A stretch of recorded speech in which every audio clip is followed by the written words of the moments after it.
The mining, that was all started during the Second World War. They needed minerals for the war effort, so they came over here, and in those days that was owned by my great-grandfather. In the 1940s, during the Second World War, they were looking everywhere for any kind of minerals, and there was some outcrops that showed a little bit of copper signs and other minerals, barite mostly. So they went looking, and the Whaley mine was the most promising. After the war, I think they set up a claim on that piece of ground, which at that time was a piece of BLM ground, I believe, Bureau of Land Management ground. And anyway, they had several mining claims there. And they dug a mine in, probably a few hundred feet into the hillside there.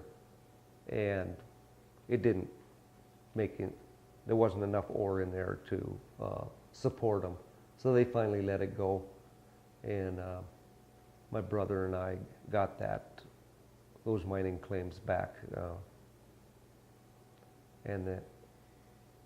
Probably in the 1990s.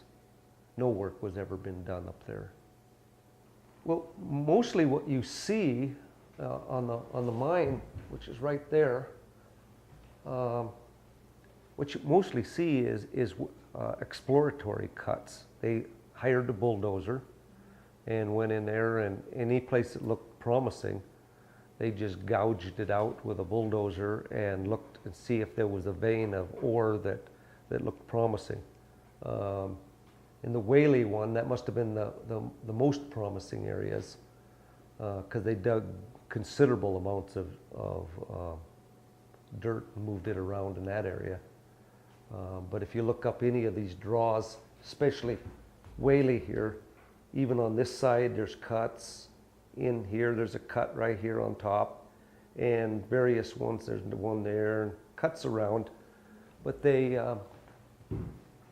never found anything but minimal amounts of mineral, never enough to mine.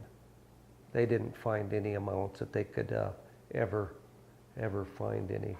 I think this little mine that was right here, they took some gold out of this mine. But it didn't last very long. I think they, probably made their wages for a little while, and then it ran out. Most of the mining the major mining is a little south of here and up in 8 Mile Creek. They did take a lot of gold out of that area back in the 1880s.